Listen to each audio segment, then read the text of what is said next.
So by January, I was really paying attention to what was happening in China. And I was immediately aware on January the 25th that the Chinese had promulgated regulations requiring 930 million people to stay home.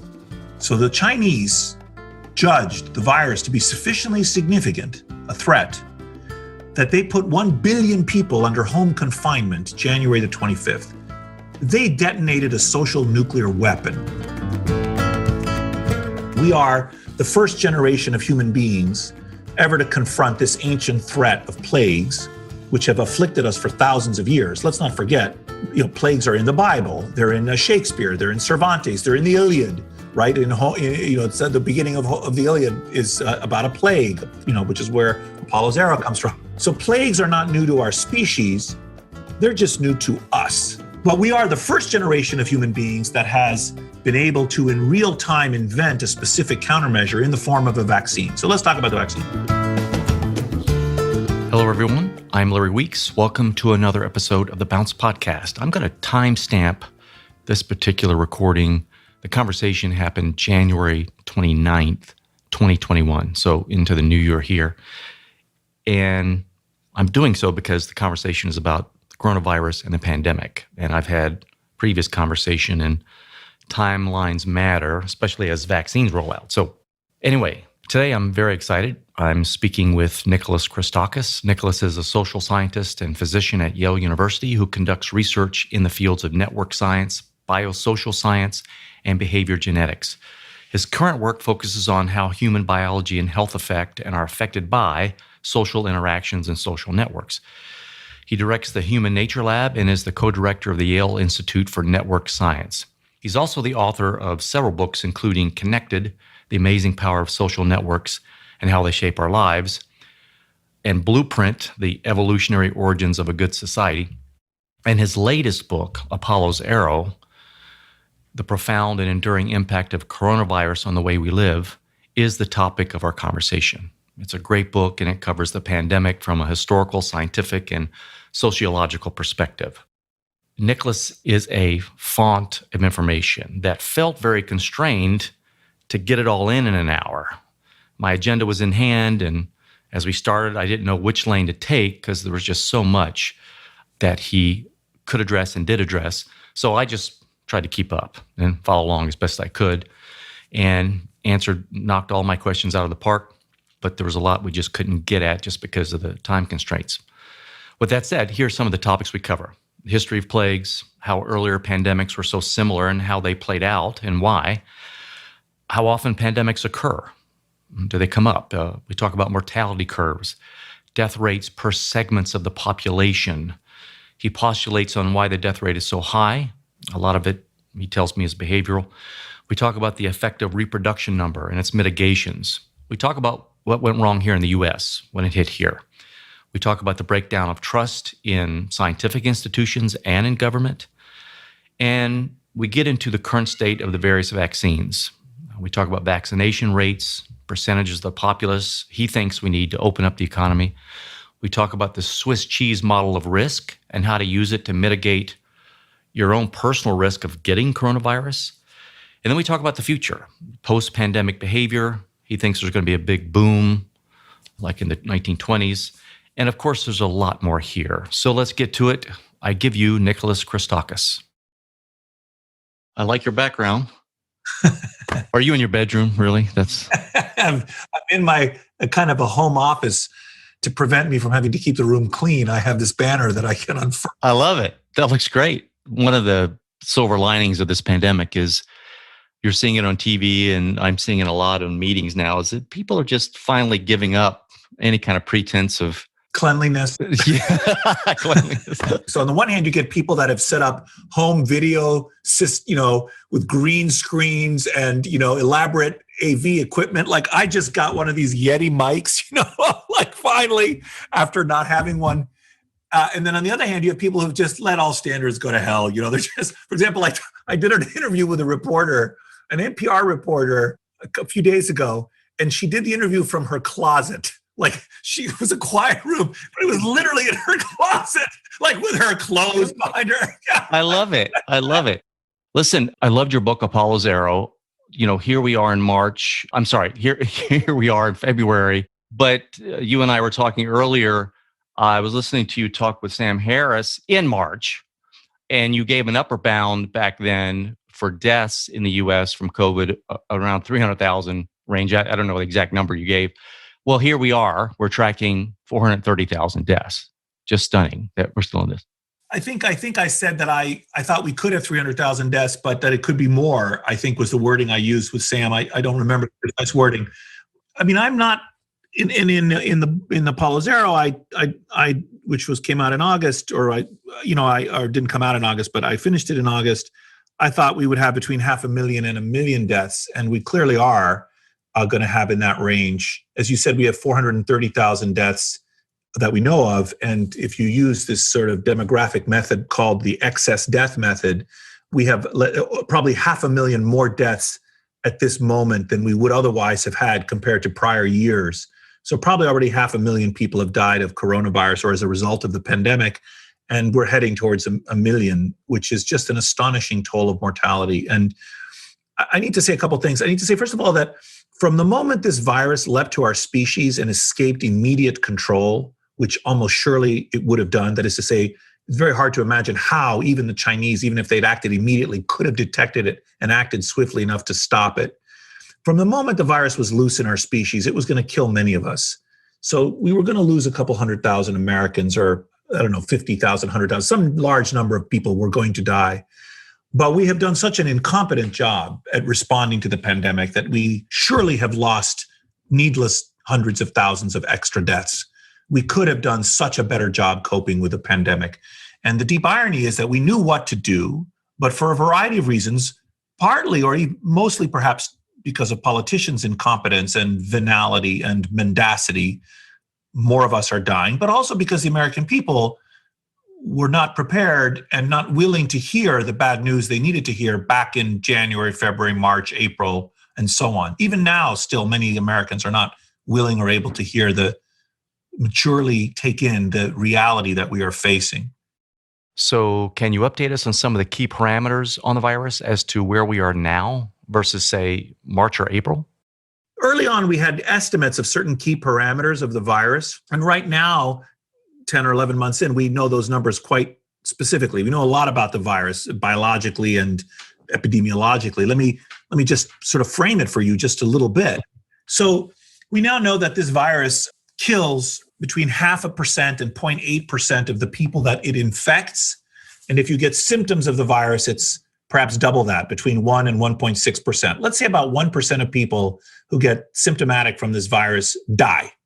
Now, of course, most people know that varies tremendously by age. If you're under 20 or 25, you maybe have a 1 in 3,000 to 1 in 10,000 chance of dying. If you're in your 50s or 60s, you have a 1 in 100 chance of dying. If you're in your 70s or 80s, you have maybe a 1 in 5 chance of dying. This is a so-called backward L-shaped or hockey stick mortality curve. But nevertheless, approximately 1% of people die. Now, that's a serious germ. You should take it seriously. And just to benchmark people, if you're hospitalized with COVID at any age, it is worse for you than if you were hospitalized with a heart attack. So if you're worried about getting a heart attack, if you're 40 or 50 or 60 or 70, you think, oh my goodness, if I had a heart attack and was hospitalized, I might die. Being hospitalized with COVID is worse than that. Just to try to give people a frame of reference, like how bad is 1% mortality? For an infectious disease doctor, that's a significant germ that kills 1% of people it infects. Now, just to be clear, it could be vastly worse. I mean, there's no God-given reason this germ isn't 10 or 30 times more deadly. For example, in the movie Contagion, which is a really good movie, the infection fatality rate, the IFR, what we're discussing right now, was probably about 1 out of 3 people died. And during the bubonic plague, 1 out of 2 people might die. Or during outbreaks of smallpox among Native Americans brought by the settlers, the entire population would be wiped out. Or in Ebola outbreaks, 80% of people die. So the thing to understand is that this germ, bad as it is, 1% of people dying who get symptoms from it, it's nowhere near as bad as it could have been. And so in a way, we could have been facing a kind of Black Death situation in the United States right now. It's just by luck of just dumb luck that we are only facing a pathogen that kills 1% of Americans. We could have had 10, 20, 30, 50 million Americans dead if by dumb luck this pathogen had an intrinsic lethality that was higher. So the first parameter, which is something intrinsic to the germ, is how deadly is it? And that number is about 1% for this pathogen. And we knew, by the way, pretty early on. I mean, the Chinese published studies in January that strongly suggested it was in this ballpark. But by now we have dozens and dozens of studies. So that's one number. So we lost that many in the great influenza, right? Around 40 million people or so? Well, you mean worldwide, not in the United States. Right. Yeah. So the infection fatality rate for the 1918 influenza virus was estimated to be about 2.5%. So it's about 2.5 times deadlier than what we have.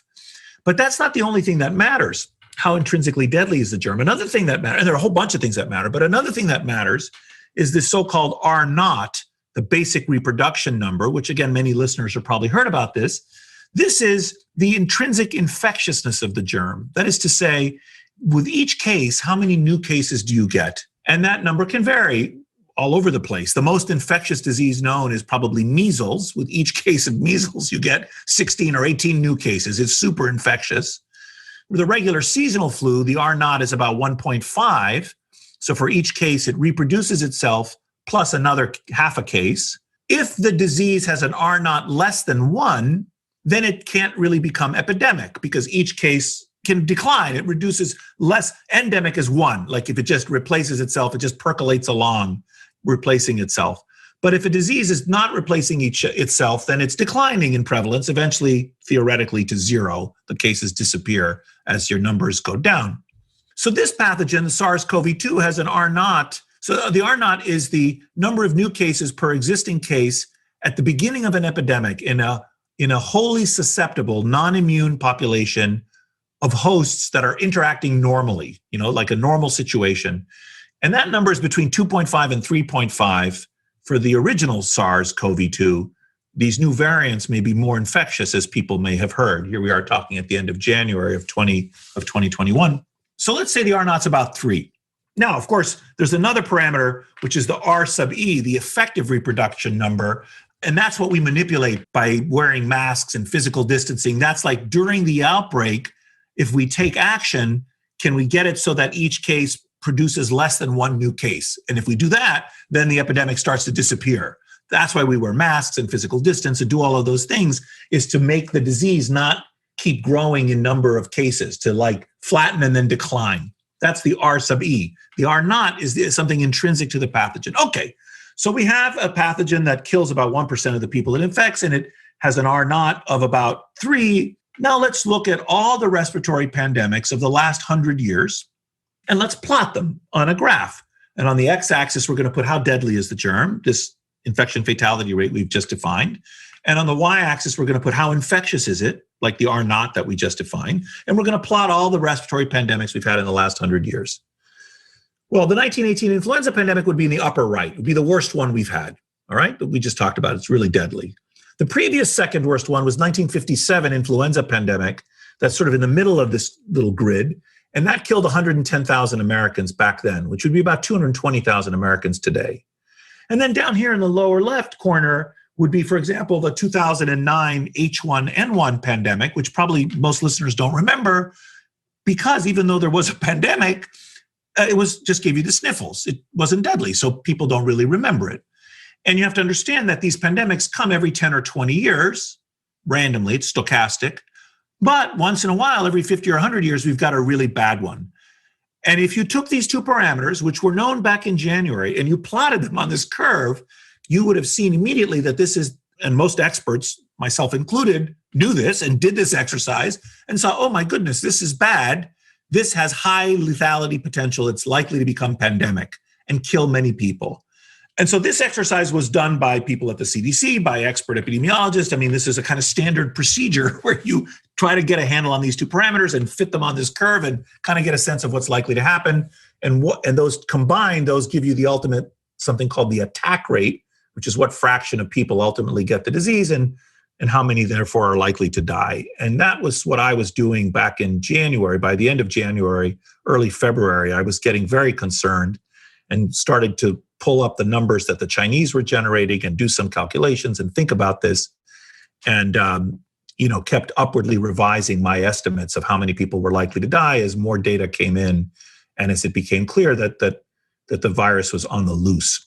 Anyway, the point is, like any aspect in life, like there's one of the miraculous things about human beings that I love is that we live together, we evolved all these complex traits, which is another whole topic that I'm interested in scientifically, is human evolution and the evolution of something called our sociality, how we live together. And there are all these features that we manifest. Natural selection shaped not just the structure and function of our bodies, not just the structure and function of our minds, but natural selection also shaped the structure and function of our societies. And it equipped us with abilities like love and friendship and cooperation, and importantly, teaching and learning. So the fact that we are cultural animals and that we share information with each other, including across time, we learn from our ancestors, which, as another tangent on a tangent, is actually one of the deepest sources of economic growth. Why we are as rich today as we are is because, Newton invented calculus 400 years ago, and 1,000 years before that, or 2,000 years, whatever, we had Euclidean geometry and so forth. So anyway, we keep learning stuff. So the point is, it is a feature of our species that different human beings have different expertise. So I can't repair my car. When my car breaks, I take it to an expert, someone who has spent his life learning how to fix cars. Or if there's a plumbing problem in my house, if it's more than trivial, I call a plumber. There's a person with expertise. Or if I need surgery, I go to a surgeon. And in our society, there are people who are epidemiologists, and they have spent their life studying this stuff. Tony Fauci was publishing papers on respiratory pandemics when I was in high school. So the point is, we had the knowledge we needed to know what was happening to us. We just didn't listen and we didn't act. What has changed as to what we know about it? Well, the main thing we've known is, of course, we've invented vaccines, which is an astonishing achievement. But in terms of the epidemiology, I would say not much, actually. The fundamental epidemiology since March, we knew about asymptomatic transmission. We knew the R naught. We knew the IFR. We knew there was another subtlety in the R naught we didn't discuss, which is the so-called dispersion parameter, which is how variable is the infectivity across individuals. A lot of these things were characterized by March, approximately. We have more information, a little bit better. The age mortality relationship we knew. A lot of these things were known. In March, of course, we did not know about any proven ways to treat people. And it wasn't until the summer that we had the magnificent results from England on the utility of dexamethasone, which lowers mortality in seriously ill coronavirus patients by about 20%. And then since then, we now have some immunotherapy that we just had another randomized controlled trials that confirmed the utility of another drug. Remdesivir was highly touted. There's no evidence that remdesivir, no material evidence that it lowers mortality. So there is evidence that it shortens hospitals duration, which is useful. And it's logical that it would affect mortality, but we've had other randomized controlled trials. So the story there is a little mixed. But the point is, we have some drugs. Soon we're going to know more about whether monoclonal antibody cocktails, such as those that the previous president availed himself of, what is the evidence for their utility? They're likely to work. Do we need 70% plus vaccination rates for a complete reopening of? Well, yeah, let's talk about that. And since March, most miraculously, of course, we've invented vaccines. Now, let's just talk about that for a moment. So, by the summer, there were like over 120 trials of vaccines worldwide. It was just an unbelievable effort. And we've had worldwide 5 or 6 approved now, and many that are likely to be effective. And it's unbelievable. We are the first generation of human beings ever to confront this ancient threat of plagues, which have afflicted us for thousands of years. Let's not forget, plagues are in the Bible. They're in Shakespeare. They're in Cervantes. They're in the Iliad, right? It's at the beginning of the Iliad is about a plague, which is where Apollo's arrow comes from. So plagues are not new to our species. They're just new to us. So we think this is outrageous that we're being afflicted by a plague. But in fact, human beings have been confronting this threat forever. So, we are the first generation of human beings that has been able to, in real time, invent a specific countermeasure in the form of a vaccine. So let's talk about the vaccine. We've now invented the vaccine, which is unbelievable. And we've proven that it works, which is also incredible that we did the randomized control trial so fast. But now we must manufacture 100 millions of doses. We must distribute those doses. And the mRNA vaccines require something known as a cold chain. From the point of manufacture to the point of injection, they have to be kept frozen at like minus 70 degrees, which is a kind of freezer that's not easily and widely available. And most importantly, we've got to persuade people to take the vaccines and accept them. Okay. Talk more about that, herd immunity. There seems to be a lot of confusion around it, especially as it relates to vaccination thresholds. So you can compute what is the minimum number of people that have to get a vaccine before you can begin to take the wind out of the sails of the epidemic by computing something known as the herd immunity threshold. Herd immunity is this idea that a population can be immune to a disease, even if not everyone within the population is immune. For example, if you vaccinate 96% of the population for measles, even if one of the 4% who's not immune gets the measles, you don't get an outbreak, you don't get an epidemic because they can't share it, they can't infect anyone. They're surrounded by immune people. And that's why, incidentally, when the percentage drops below the herd immunity threshold, like in Southern California, you get measles outbreaks because you get the number falls below the threshold required to squash any outbreaks. As I mentioned earlier, measles is the most infectious pathogen known, and that's why the herd immunity threshold for measles is so high, as 96%. But for less infectious diseases, it turns out you don't need to vaccinate as many people, you can be lower. And the standard formula for this is you take the R naught, and it's R naught minus 1 divided by R naught. So for an R naught of 3, the predicted herd immunity threshold is 3 minus 1 divided by 3, or 67%.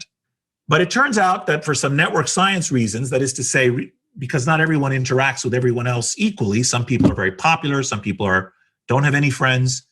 For that and certain other reasons, that number actually is an overestimate. You need to bring it down a little, let's say to some calculations suggest 50%. So at least 50% of people need to be immune to the disease before we reach herd immunity. These new variants, which are more infectious, the R naught, we think of these new variants that have just appeared in the last few months, might have an R naught of 4, so we need a higher number. But anyway, at least 50% of people need to be immunized before we reach herd immunity. And the more, the better. So where are we right now? How long will this take, at least in the West? And what do you have as current percentages of Americans that are infected? I'm seeing a lot of different numbers. Well, let's talk about what's happening right now. We've invented the vaccines. We have to do all this other stuff I mentioned before. That's going to take at least a year. Manufacturing, distributing, administering, persuading people to get the vaccine. I would say by the end of 2021, we'll have achieved that objective in rich Western democracies. Meanwhile, the virus is still spreading. Probably, and embarrassingly, we don't know this number with precision, despite the billions of dollars of damage, the trillions of dollars of damage the virus has done. Probably about 14 or 15% of Americans are currently infected, and the virus is going to keep spreading naturally over the next year. But the point is, one way or another, in about a year from now, we're going to reach this herd immunity threshold, either artificially because we vaccinate people or naturally because of the germ is spreading. And then that's an important milestone, because then what will happen is we'll have taken the epidemiological wind out of the virus's sails, right? The virus will still be present. It will still infect and kill people. We won't have this epidemic of, thousands of people dying every day. So this is a combination of vaccines plus people getting it and then developing their own antibodies, or, there's organic and then there's endogenous or exogenous. You know what I mean? It's a combination of everything. Yes, but even, first of all, and ideally, we would have just gotten there through vaccination. You are right that the fraction of the population that is immune overall will rise as a combination of these two, vaccination and natural infection. You're absolutely right. Over the next 12 months. That's right. And now Fauci and others are saying, just to be clear, people probably have heard higher numbers. The more we vaccinate, the better off we are. And the more quickly we can return to a semblance of normal life. So the herd immunity threshold is sort of like a minimum to get a kind of buffer of security and to have a even more normal life. We need to get even above that. The 50% is the minimum. Minimum. Oh, we need to get above that. Okay. Yeah, 70, 80. The more we can vaccinate, the better in terms of quashing the epidemic and then allowing our healthcare system to take care of the ongoing people who get sick and so forth. So have you studied these vaccines to a degree of, is there anyone that you think is better than the other? Well, they have different efficacies and potentially different safety profiles. And some of them are based on technology that's 100 years old, like the live attenuated viruses. Some of them are based on technology that's 0 years old, like the mRNA viruses. I mean, it took 30 years of research to get to the point where we can make mRNA vaccines. But these are the first ones ever invented for human use, the Moderna and the Pfizer vaccines. Which ones excite you the most? Well, there's the AstraZeneca vaccine as well. Novavax just released important results today. I suspect it will work. I'm sorry, there's the Johnson & Johnson vaccine, and the Novavax is a vaccine. I mean, we're going to have a number of them. But speaking for myself, the first opportunity I have to get any it doesn't matter. Yeah. Yes, exactly. I am going to I'm waiting my turn and will get vaccinated. Now, the mRNA vaccines are likely to be extremely safe.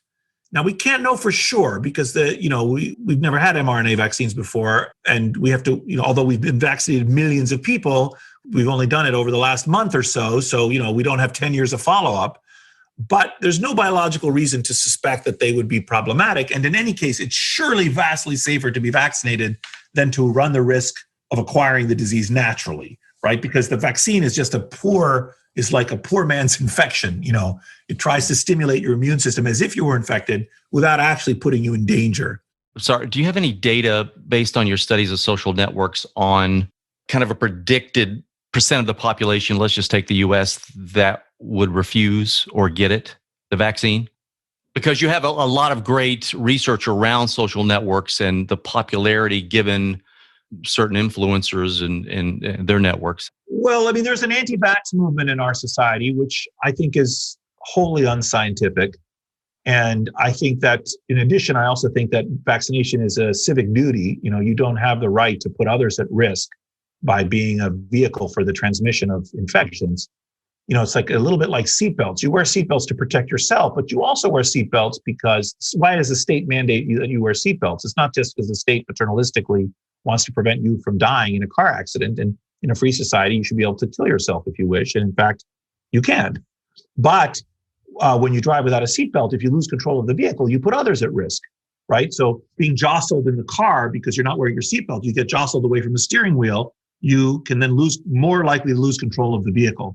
So we can say, no, you must wear a seatbelt to drive, not just out of concern for your well-being, but also out of concern that you not kill others. Your right to drive recklessly does not extend to the right to kill other people. But the point is that we know the answer to the COVID question because Gallup and other polling organizations have been collecting this information for months now. And initially it was sort of high. I forgot the numbers, let's say 65% or so. Back in March, people said they would get vaccinated. If a free and safe vaccine were available, the numbers trended down to like below 50% across a number of surveys. The Pew Charitable Trust also does a survey and a whole bunch of data. And now they're trending back up again. And I think a combination of things is happening. People are having social proof that others are getting vaccinated. There's increasing evidence about the actual vaccines and their safety. And people are increasingly seeing other people die as the number of deaths goes up. People are getting a little bit more concerned. So I think there will be a hardcore group who, for whatever reason, will refuse to get vaccinated or not want to. But I think the majority of Americans will be vaccinated. And furthermore, I think that there will be many laws passed regarding access to schools or workplaces that require vaccination. So many employers may say, look, if you want to work for us, you have to be vaccinated. And many schools will say, if you want to send your kids to school, just like for measles and mumps and everything else, they have to be vaccinated. Or if you're in college, if you want to go to college. So I think there's a combination of things that will happen that will drive up the vaccination rate.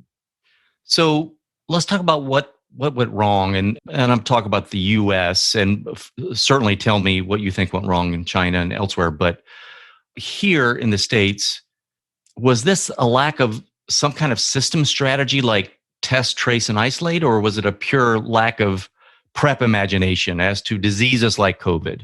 No, there were a number of failures across the board: political, organizational, technical, failures of imagination. It didn't help that this hit during an election year.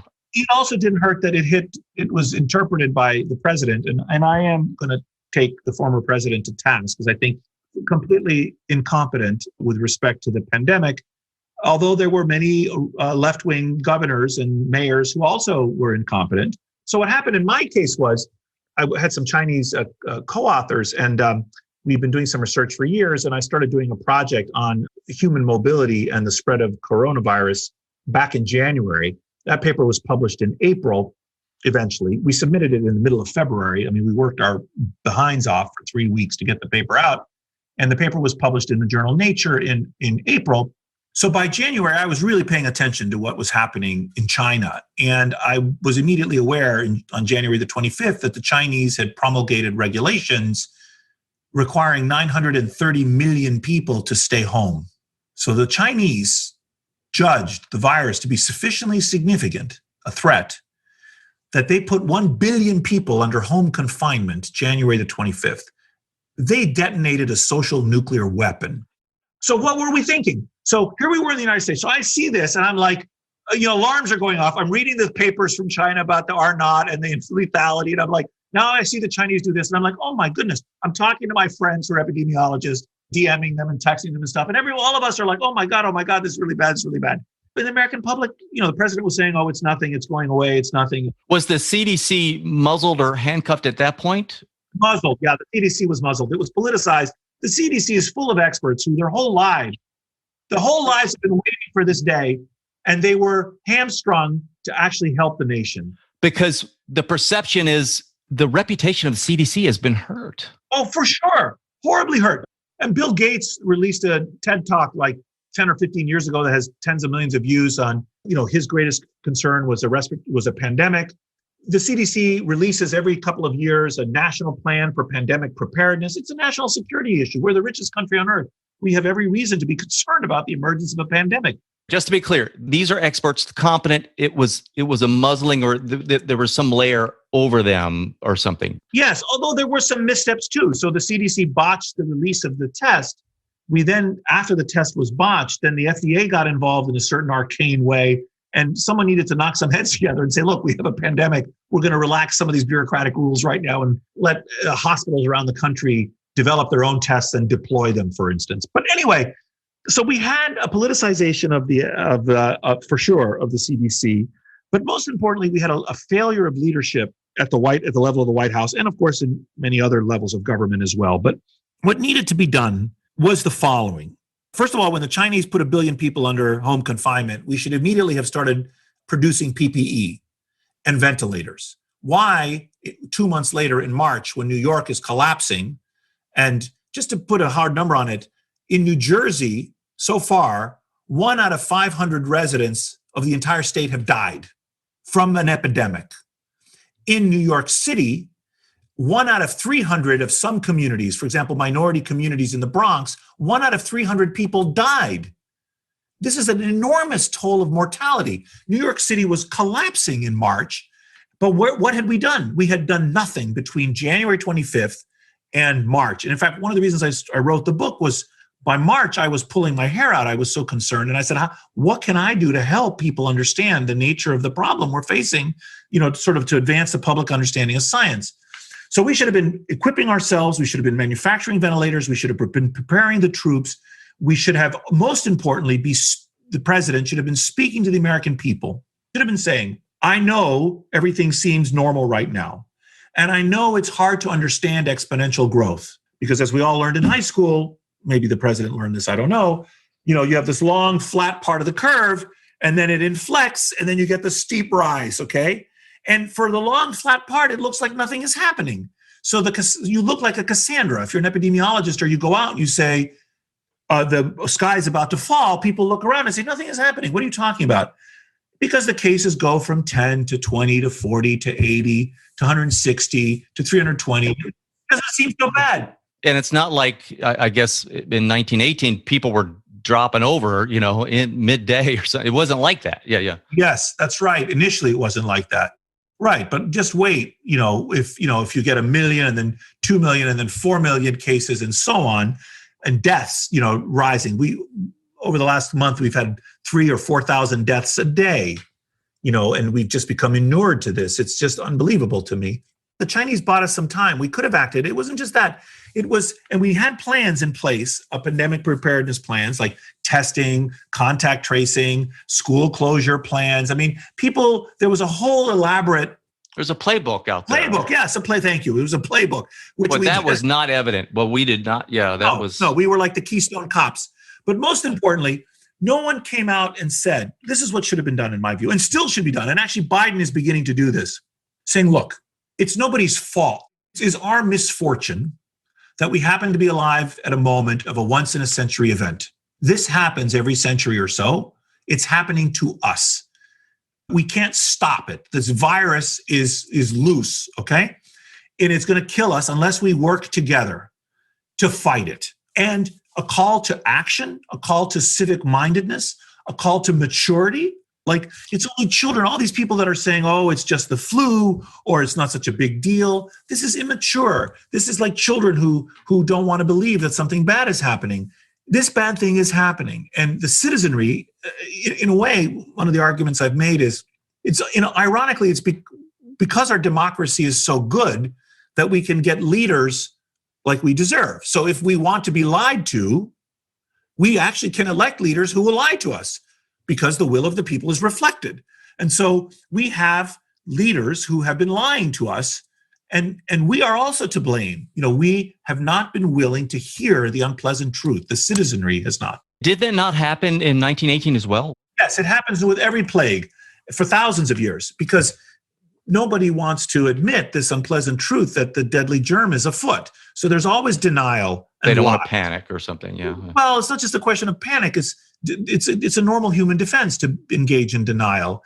And plague, just like the germ is spreading through social networks, right behind it follows misinformation.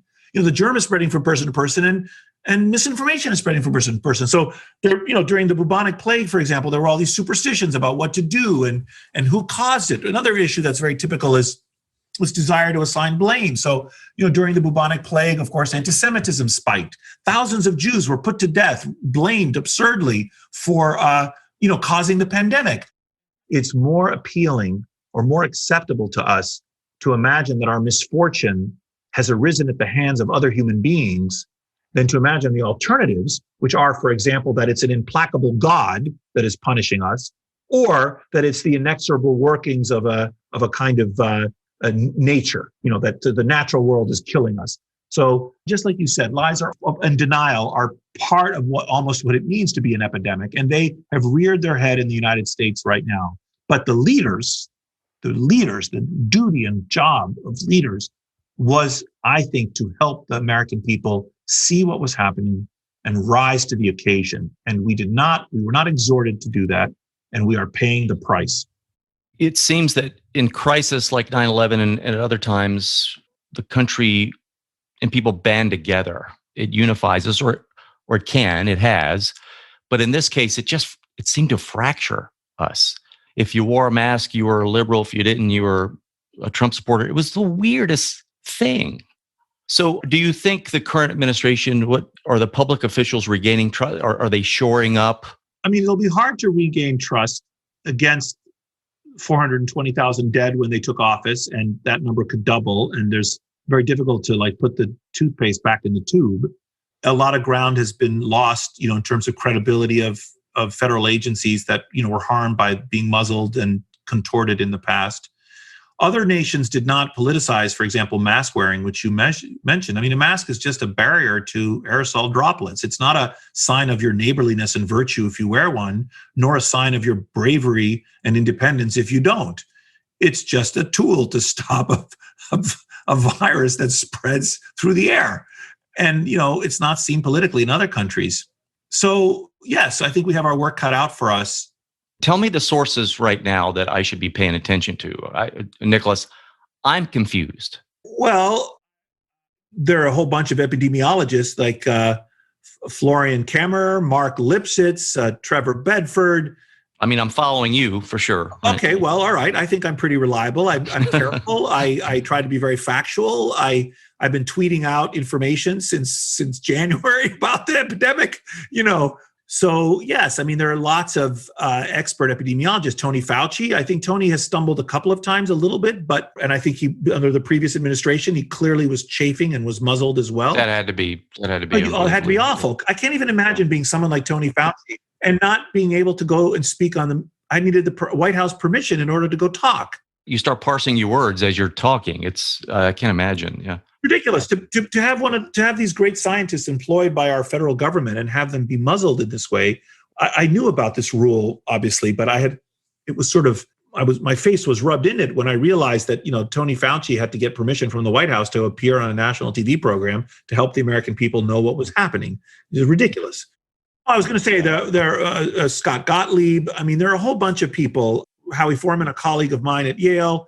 Angela Rasmussen, I think is her last name. I'm blocking on her name right now. She's a virologist in New York. She's phenomenal. Akiko Iwasaki, another colleague of mine at Yale. She's an immunologist. So also very expert in these matters. So, there's a lot of expertise. So let me ask you this. And over the past few months, there's been a stark contrast between completely locked down states, California, and either completely open or fairly open states like I'm in Florida. But all the per capita COVID stats seem to indicate that lockdowns aren't that effective, but I'm not sure what I'm reading is correct, right? No, it's confusing, and you can find exceptions on any end, but there have been dozens of papers now published examining the efficacy of these so-called non-pharmaceutical interventions, school closures and business closures and gathering bans and complete lockdowns and masking mandates and test and trace procedures. So lockdowns work. Yes, they do work. And now I have to say, they don't always work. Sometimes they work better than other times. It depends on where and the details and what time of year and all kinds of. And I'm assuming it would be super spreader type of locations and or events that were, I mean, do you parse it that way or? You can, but what I'm saying is that, how to put this exactly? It's like, what would be a nice analogy? Like I'm in Florida. I'll just tell you, we're pretty open here. We're pretty open.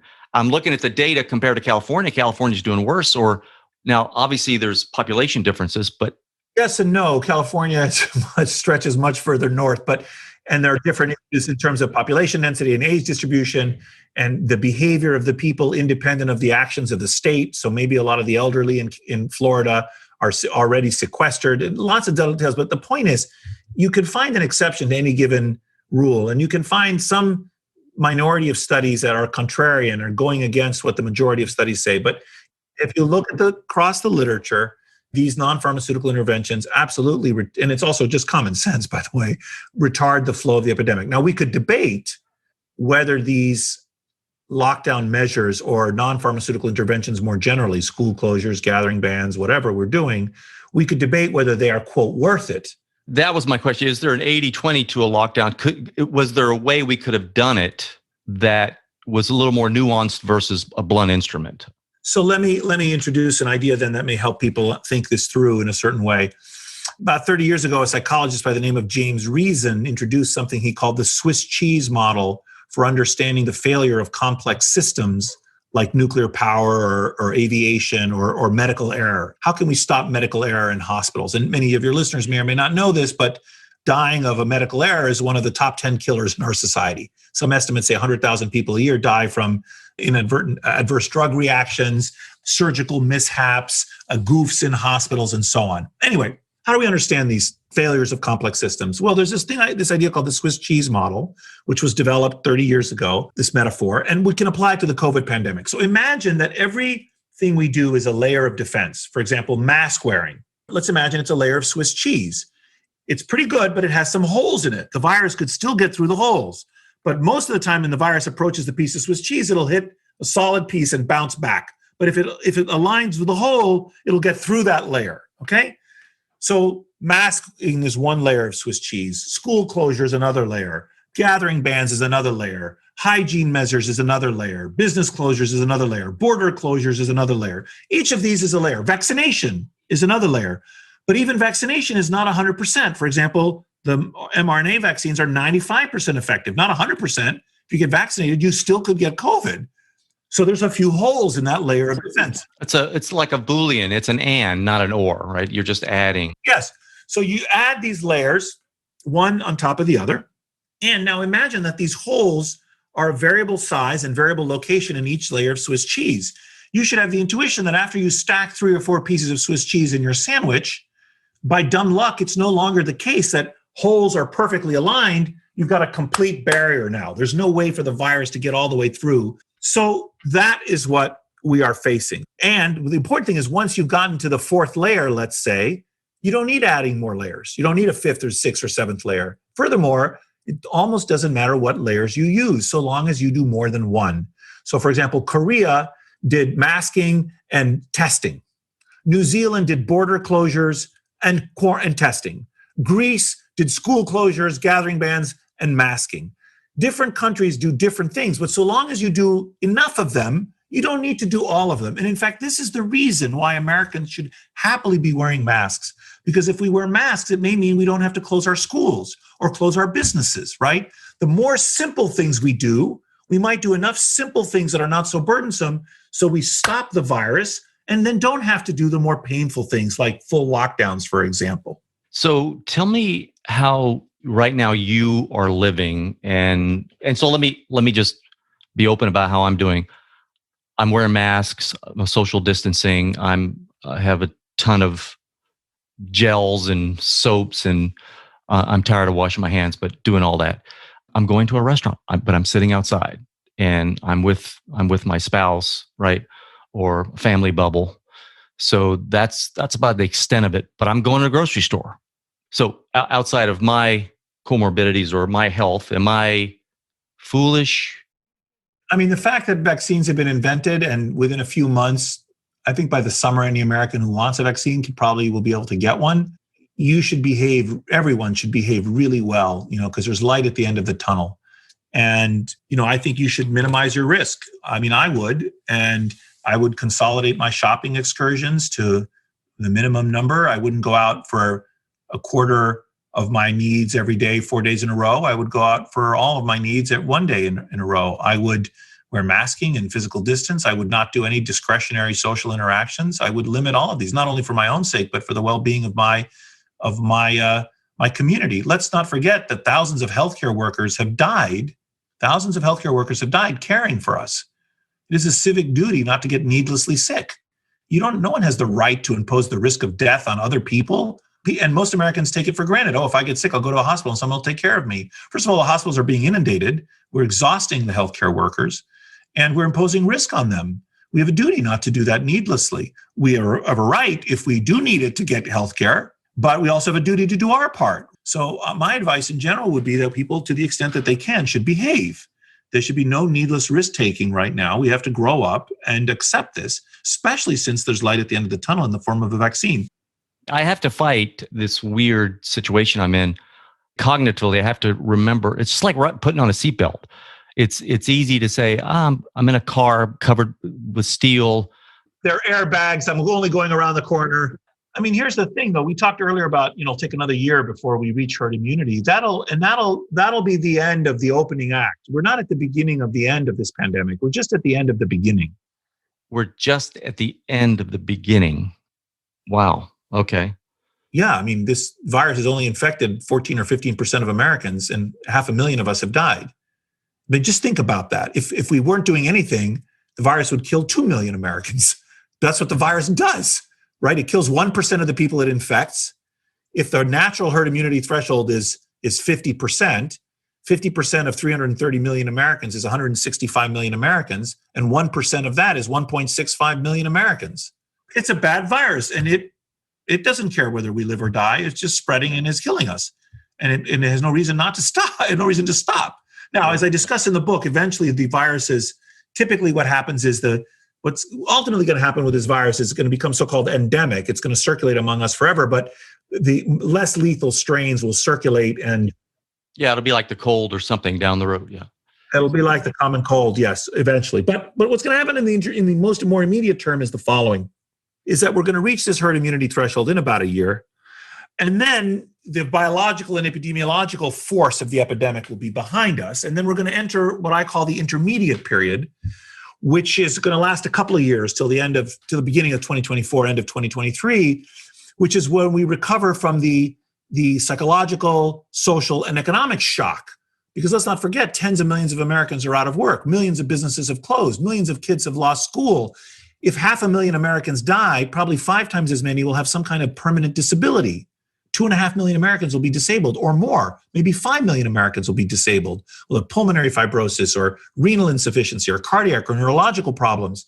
So we're going to have to deal with that as well. We're going to have all of this stuff that we're going to have to cope with during the intermediate period. But then I think the post-pandemic period will begin, these are not hard numbers, but approximately, and not abruptly, but, around 2024, I think we're going to begin to enter a kind of roaring 20s period of the 21st century.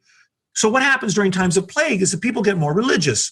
There are no atheists in foxholes, right? When death is afoot, people get, they get more religious. And that's happening now. People get more abstemious. They save their money.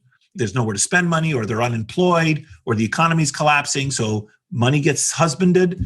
People, of course, during times of plague avoid social interactions. They did this for thousands of years. In the plague of Justinian 1,500 years ago, the economy collapsed, not because the state closed schools and businesses. The economy collapses because that's what the virus does. And so there's a lot of confusion right now. People think what's happening is because the state is doing stupid things. No, the virus is what's causing the economy to collapse. But anyway, people now will have, avoided social interactions, and all of these things will reverse. Come 2024, people will now be less religious. People will relentlessly seek out social opportunities in nightclubs and bars and restaurants and political rallies and sporting events and musical concerts. We might see some sexual licentiousness, right? People have been cooped up for years. People start spending their money, right? There's going to be a kind of an efflorescence of the arts, a kind of entrepreneurship. Already we're beginning to see some signals of rising entrepreneurship as the economy kind of rejiggers to reorient itself and certain macro technological trends get modified. So I think we're going to have a kind of roaring 20s when we finally put all this behind us, right? There'll be a collective sigh of relief. I want to emphasize, if I can, because I don't want to leave people with like an overly depressed thing. I mean, I think one of the things that's really important to understand is that plagues always end, right? They end. And there are many ways in which, as a society, we have come together to fight the virus. We have banded together to live apart. Our scientists and our doctors and the patients enrolled in the trials have acted altruistically to invent this vaccine, right? We've shared knowledge across the world and with each other. Many people are taking care of their neighbors during, checking in on isolated neighbors. Healthcare workers have assumed these risks. Essential workers have taken risks to deliver food and other supplies to us. So we are, as a people, actually also manifesting not just some of the more pernicious, more deplorable qualities that we discussed earlier. We're also manifesting many wonderful qualities. And I think what I'd like to do, if you'll allow me maybe to conclude, is read you a passage from Albert Camus' The Plague, which he published in 1947, which tells the story of a Dr. Rieux, who was a physician in a village during a time of bubonic plague. It's unspecified, but it's probably bubonic plague in, a couple hundred years ago in Europe. And here's the Camus novel, what it says. Dr. Rieux resolved to compile this chronicle so that some memorial of the injustice and outrage done them might endure, and to state quite simply what we learn in time of pestilence, that there are more things to admire in men than to despise. And that's very much how I see the world, honestly. And we talked earlier about the evolutionary origin of a good society and the evolution of our capacity for love and cooperation and friendship and teaching, these wonderful things we do as a species. And that's not only the scientific project that I'm engaged in, but that's my philosophical outlook, that human beings are amazing. Our society can be amazing. And I want to appeal to the better angels of our nature. Very nice. Thank you so much. I want to point people to the book, Apollo's Arrow. Where should people find you? I know you're on Twitter. I follow you on Twitter. Is there any other resources or links that Of course, the book's available everywhere, but my laboratory is the humannaturelab.net, humannaturelab.net, and all of our scientific publications are available there, and some videos about projects we do around the world. And and on Twitter. Yeah, I'm on NA Christakis on Twitter. Nicholas, thank you so much for coming on. You were great. Thank you so much. Larry, thank you so much for having me. Well, that's a wrap. Thank you for listening. If you enjoyed it, do share it with your friends and on your social platforms. Big thanks to Sam Williams, my audio guy, and the beautiful bumper music you're hearing is Michael Petrovich's Bella Luna.